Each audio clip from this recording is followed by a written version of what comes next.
बहुत बहुत स्वागत है आपका। मैं हूं आपके साथ प्रियंका राय। कोरोना की वजह से जब से चीन की साख को बट्टा लगा है, तब से चीन भारत के खिलाफ साजिशों के तार बुनने में ज्यादा व्यस्त हो गया है। आजकल वो किस कदर एलएसी से एलओसी तक साजिशें रच रहा है और पूर्वी लद्दाख के साथ साथ अरुणाचल प्रदेश की सरहद के नजदीक क्या गुल खिला रहा है, ये हम आपको बताने वाले हैं। साथ ही आपको ये भी दिखाने वाले हैं कि भारत की सेना कहां कहां और किस किस देश की सेना के साथ मिलकर युद्धाभ्यास कर रही है। तो शुरू करते हैं आज की स्पेशल रिपोर्ट।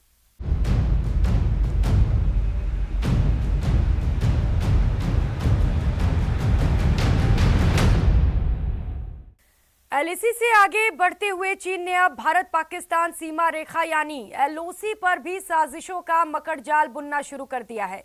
चीन एलओसी से पाकिस्तान परस्त आतंकियों को भारत में घुसपैठ कराने और उन्हें ट्रेनिंग देने की तैयारी कर रहा है। न्यूज 18 को मिली एक्सक्लूसिव जानकारी के मुताबिक पिछले महीने चीन सेना की एक पूरी पलटन ने एलओसी और उसके आसपास के इलाकों का दौरा किया था।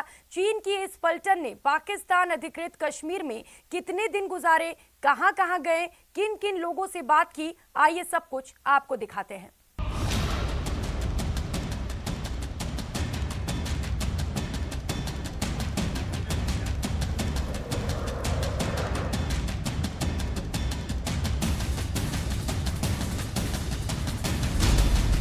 एलओसी पर भारत के दुश्मनों की बड़ी साजिश।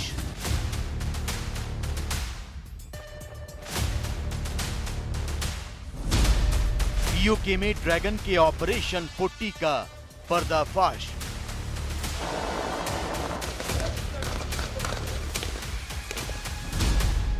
चीन ने आतंकी अड्डों का क्यों किया सर्वे?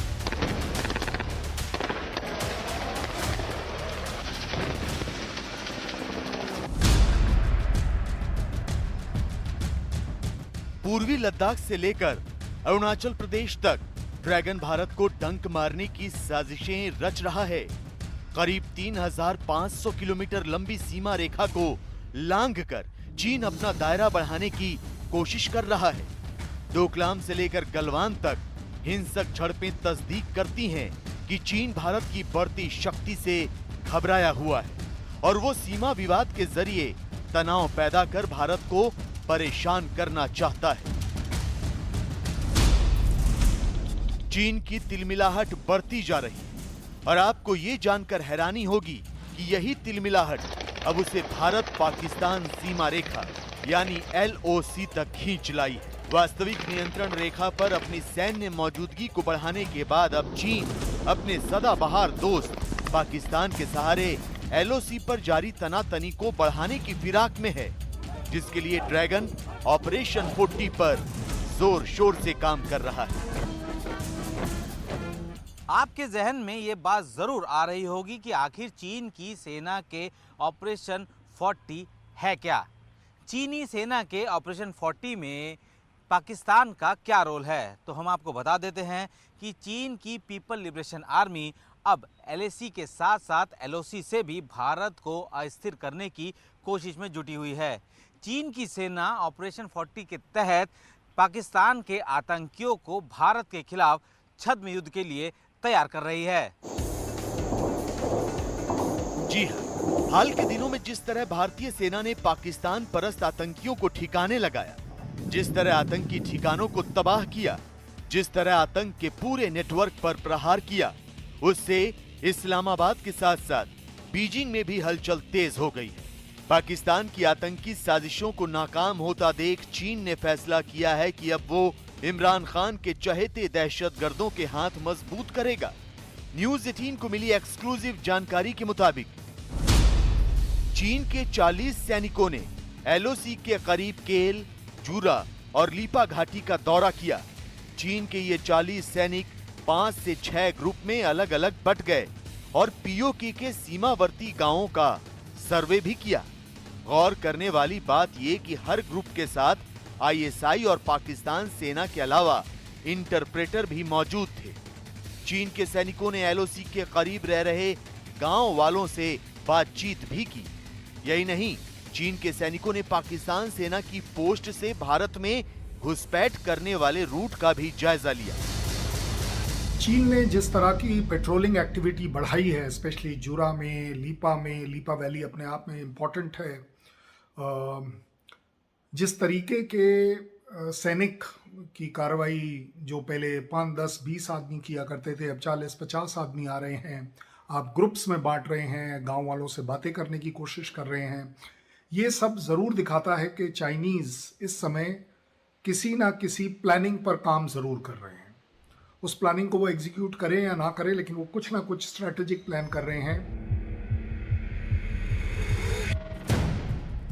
चीनी सैनिकों का एलओसी का दौरा करना, एलओसी के करीब गांवों का सर्वे करना, आतंकियों के भारत में घुसपैठ के रूट का जायजा लेना और पीओके के गांव वालों से बातचीत करना जाहिर करता है कि ड्रैगन अब सीधे तौर पर दहशतगर्दी को भारत के खिलाफ हथियार बनाना चाहता है। शंका की कोई दूसरी वजह इसलिए भी नहीं है क्योंकि चीन के 40 सैनिकों ने पीओके के जिन इलाकों का दौरा किया वहां आतंकियों के ट्रेनिंग कैंप हैं। ये नक्शा पीओके का है। इस नक्शे पर नजर आ रहे हैं केल, जूरा और लीपा घाटी। पाकिस्तान के ज्यादातर आतंकी कैंप यहीं मौजूद हैं। इन्हीं आतंकी कैंपों में दहशतगर्दों को भारत में आतंकी वारदातों को अंजाम देने की ट्रेनिंग दी जाती है। और तो और केल, जूरा और लीपा घाटी से ही पाकिस्तान के पैसों पर पलने वाले आतंकी कश्मीर में घुसपैठ करते हैं। अब तक चीन और पाकिस्तान की सेनाएं संयुक्त युद्धाभ्यास ही करती थी। अब तक दोनों देशों की सेनाएं भारत के खिलाफ एक साथ न आकर अलग अलग साजिशें रचती थी, लेकिन अब चीन और पाकिस्तान की सेना ने कंधे से कंधा मिलाकर पीओके के रास्ते भारत को निशाना बनाने की तैयारी शुरू कर दी है। ऐसे में सवाल ये कि क्या एलओसी को चीन और पाकिस्तान जंग का अखाड़ा बनाना चाहते हैं? क्या चीन आतंकियों के सहारे भारत को परेशान करना चाहता है? क्या पाकिस्तान ने चीन से अपनी आतंक नीति पर मदद मांगी है? क्या चीन एलओसी पर मौजूद आतंकी कैंपों को नए सिरे से तैयार करेगा? क्या चीन की सेना भी आतंकियों को प्रशिक्षण देने का काम करेगी? क्या चीन एलएसी के साथ एलओसी पर भी मोर्चा खोलने का जोखिम उठा सकता है? अपने आप में चीन एंगेज्ड है, हांगकांग में एंगेज्ड है, ताइवान में एंगेज्ड है, साउथ चाइना सी में एंगेज्ड है, यूरोपियन देशों के साथ एंगेज्ड है, टू द एक्सटेंट यूएस के साथ एंगेज्ड है। सो उसका ध्यान बटा हुआ है, उसकी फोर्सेस भी बटी हुई हैं। तो वो ज़रूर चाहेगा कि पाकिस्तान अपने आप में उसका साथ दे। जहाँ तक पाकिस्तान का सवाल है, उसको इससे बड़ा फ़ायदा होता है कि अगर इंडिया चाइनीज़ बॉर्डर के ऊपर डिप्लॉयड है, उस लड़ाई में शामिल है, तो वो उस बात का फ़ायदा उठाए कमज़ोरी का। चीन और पाकिस्तान का एक ही लक्ष्य है, भारत को कमजोर करना। लेकिन जैसे ही पाकिस्तान अपने इस लक्ष्य को हासिल करने में पिछड़ता नजर आया, चीन ने अपना हाथ आगे बढ़ा दिया। चीन की सेना एलओसी पहुंच गई। वहां आसपास के गांवों, आतंकियों के अड्डों और भारत में घुसपैठ के रूट का मुआयना करने लगी। तो वहीं पाकिस्तान के वजीर आजम इमरान खान ने फौरन अपने रहनुमा शी जिनपिंग को फोन कर दिया। पाकिस्तान के प्रधानमंत्री इमरान खान और चीन के राष्ट्रपति शी जिनपिंग ने फोन पर बात की है। दोनों ने द्विपक्षीय संबंधों को और मजबूत करने पर सहमति जताई। जिनपिंग और इमरान खान ने अर्थनीति और व्यापार के मुद्दे पर भी बात की। खबरों की माने तो इमरान खान ने शी जिनपिंग को जल्द से जल्द पाकिस्तान आने का निमंत्रण भी दिया है। पाकिस्तान और चीन कोई ना कोई खिचड़ी जरूर पका रहे हैं। दोनों देश एक साथ मिलकर भारत को निशाना बनाने की प्लानिंग कर रहे हैं। अमेरिका से भारत की नजदीकी और वैश्विक स्तर पर बढ़ती भारत की साख से दोनों देश बौखलाए हुए हैं। वो किसी भी वक्त सीमा पर किसी बड़ी साजिश को अंजाम दे सकते हैं। लिहाजा भारतीय सेना अलर्ट हो गई। सेना के अधिकारियों ने एक उच्च स्तरीय बैठक की है। सैन्य कमांडरों के इस सम्मेलन के दौरान सीमा पर सुरक्षा की स्थिति को लेकर चर्चा हुई। ये बैठक ऐसे समय में हुई जब पाकिस्तान से सीमा पर तनाव चल रहा है और आतंकी कश्मीर घाटी में स्थानीय लोगों को निशाना बना रहे हैं। तो वहीं चीन भी एलएसी पर अपने सैनिकों की तैनाती को बढ़ा रहा है। चीन अपनी साजिशों से कभी बाज नहीं आता। वो संवाद की आड़ में विवाद को बढ़ावा देने की कोशिश करता रहता है, लेकिन चीन ने तो इस बार हद ही कर दी। चीन ने पूर्वी लद्दाख के साथ साथ अरुणाचल प्रदेश से सटे इलाकों को भी विवाद की आग में झोंकने की तैयारी कर ली है। चीन की सेना ने न केवल अरुणाचल प्रदेश से सटे इलाकों में पेट्रोलिंग तेज कर दी है, बल्कि वहां बॉर्डर डिफेंस विलेज भी बना लिए हैं।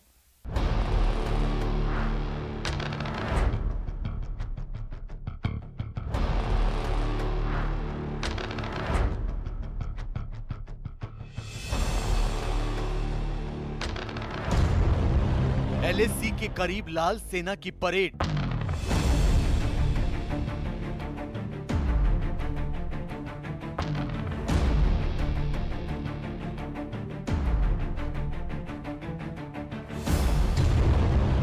चीन ने बनाए बॉर्डर डिफेंस विलेज।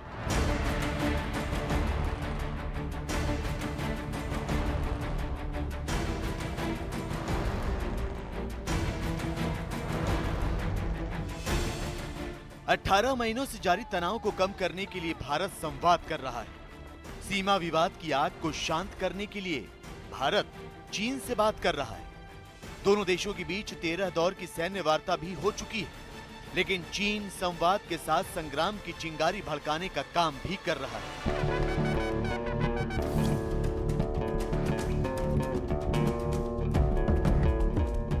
चीन ने पूर्वी लद्दाख के साथ अरुणाचल प्रदेश के मुद्दे को हवा देकर तनाव बढ़ाने की शुरुआत कर दी है। खबर तो यहां तक है कि चीन की सेना ने अरुणाचल प्रदेश से सटे संवेदनशील इलाकों में गश्त तेज कर दी है। एक रिपोर्ट के मुताबिक चीन की पीपल्स लिबरेशन आर्मी ने सैन्य गतिविधियों की निगरानी के लिए फॉरवर्ड इलाकों में सेना के बड़े अधिकारियों के दौरे में इजाफा किया है। नए शामिल किए गए सैनिकों की निगरानी और उन्हें ट्रेन करने के नाम पर अरुणाचल प्रदेश के करीब संवेदनशील इलाकों में पेट्रोलिंग तेज कर दी है। अरुणाचल प्रदेश के लुंगरोला, जिमीथांग और बुमला के पास चीनी सैनिकों की गश्त अचानक तेज हो गई है। गौर करने वाली बात यह है कि ये सभी इलाके रणनीतिक तौर पर बेहद अहम हैं। तो आपको बता दें कि पीएलए ने जनवरी 2020 से अक्टूबर 2021 तक इन इलाकों में 90 बार गश्त की, जबकि जनवरी 2018 से दिसंबर 2019 तक ये आंकड़ा सिर्फ 40 था। सैन्य अधिकारियों की माने तो अरुणाचल प्रदेश सेक्टर में एलएसी के साथ दोनों ओर लंबी दूरी की गश्त 1 सप्ताह से 4 सप्ताह तक हो सकती है।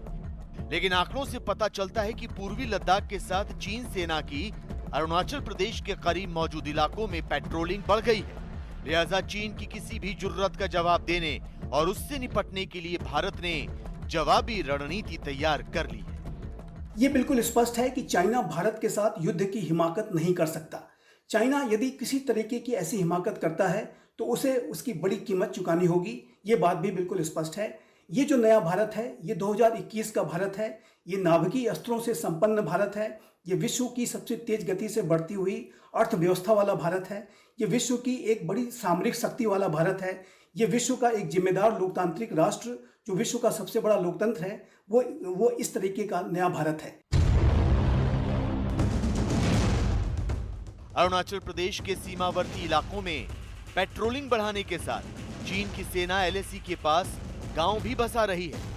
एलएसी के दूसरी तरफ चीन अब तक इस तरह के करीब 600 से ज्यादा गांव बना चुका है, जिन्हें बॉर्डर डिफेंस विलेज कहते हैं। इनमें से करीब 400 border defence village eastern sector में है। ये मॉडर्न गांव चीन की आर्मी पीएलए की निगरानी में है। यहाँ सभी तरह की सुविधाएं और बड़े बड़े कॉम्प्लेक्स मौजूद हैं। तो खास बात ये कि एलएसी के पास चीन का ये मॉडर्न विलेज आसानी से देखा जा सकता है। और जानकारी के मुताबिक चीन के ये बॉर्डर डिफेंस विलेज पूरी तरह खाली है। दरअसल चीन एलएसी के करीब गांव नहीं बल्कि मानव कवच तैयार करने के साथ अपने सैनिकों के लिए अत्याधुनिक कैंप बना रहा है। वहाँ के लोगों के बीच में अपने प्रभाव को बढ़ाना चाहता है, वहाँ पे अपने ऑक्यूपेशन को गहरा करना चाहता है। तो जाहिर है कि इंफ्रास्ट्रक्चर डेवलपमेंट प्रोग्राम के माध्यम से चाइना न सिर्फ वहाँ की आबादी में अपना प्रभाव बढ़ाना चाहता है, नई आबादी को वहाँ बसाना चाहता है, बल्कि उस पूरे इंफ्रास्ट्रक्चर का इस्तेमाल वो कंटिजेंसी या युद्ध की स्थिति में भी करेगा। ये स्पष्ट रूप से दिखाई देता है, और जिससे कि भारत को सावधान रहने की ज़रूरत है। भारत को भी अपने बॉर्डर एरियाज पर अपने जो इंफ्रास्ट्रक्चर डेवलपमेंट प्रोग्राम को तेजी से आगे बढ़ाने की जरूरत है। चीन बॉर्डर डिफेंस विलेज के नाम पर अपनी सैन्य तैयारियों को पुख्ता कर रहा है, लिहाजा ड्रैगन को उसी की भाषा में जवाब देना जरूरी है। सूत्रों के मुताबिक चीन के बॉर्डर डिफेंस विलेज के जवाब में अब भारत ने भी एलएसी के करीब गांवों में इंफ्रास्ट्रक्चर के विकास की प्रक्रिया तेज कर दी है। अरुणाचल प्रदेश में ही एलएसी के पास 3 मॉडल विलेज बनाए जा रहे हैं। ये एक पायलट प्रोजेक्ट की तरह होगा और फिर बाद में इसका विस्तार किया जाएगा। भारत के द्वारा जो मॉडल डिफेंस विलेजेस बनाए जा रहे हैं, उसके पायलट प्रोजेक्ट को सफलतापूर्वक कंप्लीट कर लेने के बाद भारत भी बड़ी संख्या में डिफेंस विलेजेस का निर्माण करने जा रहा है, जो कि भारत की पोजीशन ऑफ स्ट्रेंथ को मजबूत करेगा। भारत अन्य जो इंफ्रास्ट्रक्चर डेवलपमेंट प्रोग्राम को भी तेजी से आगे बढ़ा रहा है, जिसमें कि सड़कें, ब्रिजेस, टनल्स बनाई जा रही हैं और इसे टाइम बाउंड मैनर में कंप्लीट किया जा रहा है। और ये जो बॉर्डर डेवलपमेंट एरिया को करने का जो प्रोग्राम है, वो भारत की पोजीशन ऑफ स्ट्रेंथ को चाइना के विरुद्ध मजबूत करने का एक अनिवार्य अंग है। ये तस्वीरें उत्तराखंड की हैं। यहाँ राज्य और केंद्र सरकार एक साथ मिलकर चीन सीमा से सटे गांवों को दोबारा आबाद करने की कोशिश कर रही है। खाली पड़े गांवों को दोबारा आबाद किया जाएगा ताकि यहाँ के बाशिंदे आईटीबीपी के साथ मिलकर सीमा के प्रहरी की तरह काम कर सके। सरकार की कोशिश है कि बॉर्डर से जुड़े गांव के लोगों को बॉर्डर गार्ड फोर्स की तरह इस्तेमाल किया जा सके। 1962 की जंग के बाद जिन गांवों को खाली कराया गया था, अब उन्हें दोबारा आबाद किया जा रहा है। जहाँ आर्मी, सेना प्रथम रक्षा दल है, तो वहाँ के स्थानीय जो है द्वितीय रक्षा पंक्ति होती है। और 1962 की लड़ाई के बाद जो बॉर्डर गैर आबाद हो गए हैं, उनको बसावट करने का एक अभिनव प्रक्रिया माननीय प्रधानमंत्री जी ने दिया। तो इसी की कड़ी में पहले मलारी में, माणा वैली में, नीति माणा वैली में एक कार्यक्रम आयोजित हुआ था और 17 और 18 तारीख को हरसिल में आयोजित हुआ था। चीन भले ही नया भूमि सीमा कानून लेकर आया हो, चीन भले ही एलएसी पर बॉर्डर डिफेंस विलेज बना रहा हो, लेकिन इस सब का जवाब तैयार है। भारत भी सीमा से सटे अपने इलाकों में विकास के साथ राष्ट्रीय सुरक्षा से जुड़ी नीतियों पर अमल कर रहा है। चीन को चुनौती देने की तैयारी हो चुकी है। एक तरफ चीन अपनी साजिशों का मकड़जाल तैयार करने में लगा है, वहीं भारत उसे मुंह तोड़ जवाब देने की तैयारी कर रहा है। इसी तैयारी के तहत भारत की सेना इन दिनों अलग अलग देशों में युद्धाभ्यास कर रही है। आइए आपको दिखाते हैं इजराइल के नेगेव रेगिस्तान में इंडियन एयरफोर्स किस कदर अपनी ताकत का प्रदर्शन कर रही है। ईरान से तनातनी के बीच इजराइल ने अपनी अब तक की सबसे बड़ी एयरफोर्स ड्रिल को अंजाम दिया है। 2 हफ्ते तक चलने वाले इस सैन्य अभ्यास में भारत के अलावा अमेरिका, फ्रांस और ब्रिटेन समेत 7 देशों की वायु सेनाएं हिस्सा ले रही हैं। इन देशों के लड़ाकू विमानों ने इजराइल के आसमान में अपना दमखम दिखाया। खास बात यह है कि इस अभ्यास की तस्वीरें भी जारी की गई, जहां अलग अलग देशों के लड़ाकू विमान इजराइल के नेगेव रेगिस्तान में बने एयरबेस से उड़ान भरते दिखाई दिए। इस अभ्यास का मकसद 5वीं पीढ़ी के लड़ाकू विमानों को 4थी पीढ़ी के लड़ाकू विमानों के साथ मिलकर उड़ाना और उनकी साझा ताकत का इस्तेमाल करना है। इसके लिए अमेरिका में बने 5वीं पीढ़ी के F-35 लड़ाकू विमानों को F-16 जैसे विमानों के साथ उड़ाया गया। इस अभ्यास में भारत की तरफ से मिराज 2000 लड़ाकू विमानों ने हिस्सा लिया। इसके अलावा वहां फ्रांस के राफाल लड़ाकू विमान और ब्रिटेन के यूरोफाइटर लड़ाकू विमानों ने भी साझा अभ्यास किया। राफेल 4.5 जनरेशन के बाद खतरनाक लड़ाकू विमान है और अब ये भारत की वायुसेना का भी हिस्सा है। इजराइल के अलावा अमेरिका में भी इन दिनों भारतीय सेना युद्धाभ्यास में लगी है। आइए दिखाते हैं आपको वहां भारतीय सेना किस तकनीक का प्रशिक्षण ले रही है। अमेरिका के अलास्का में भारत और अमेरिकी सेनाओं का युद्ध अभ्यास जारी है। इस युद्ध अभ्यास में भारतीय सैनिक सर्वोत्तम विस्फोटक डिवाइस रोधी CIED और मानव रहित एरियल प्रणाली CUAS का प्रशिक्षण ले रहे हैं। खास बात यह है कि इस युद्ध अभ्यास के दौरान अमेरिकी सैन्य विशेषज्ञों ने भारतीय सैनिकों को मध्यम खदान सुरक्षा वाहन द पैंथर और खदान सुरक्षा वाहन द बफेलो की भी जानकारी दी। इतना ही नहीं, दोनों देशों की सेनाओं ने यहां अमेरिका की ओर से तैयार किए गए ड्रोन बस्टर गन के प्रदर्शन में भी भाग लिया। इसका इस्तेमाल ड्रोन की फ्रीक्वेंसी को जाम करने के लिए किया जाता है। रक्षा मंत्रालय के मुताबिक ये युद्ध अभ्यास भारत और अमेरिका के बीच सबसे बड़ा संयुक्त सैन्य प्रशिक्षण और रक्षा सहयोग प्रयास है। इसे दोनों देश बारी बारी से आयोजित करते हैं। फरवरी में ये राजस्थान के बीकानेर स्थित महाजन फील्ड फायरिंग रेंज में हुआ था और अब इसका आयोजन अलास्का में किया जा रहा है। इस खास पेशकश में फिलहाल इतना ही। नमस्कार।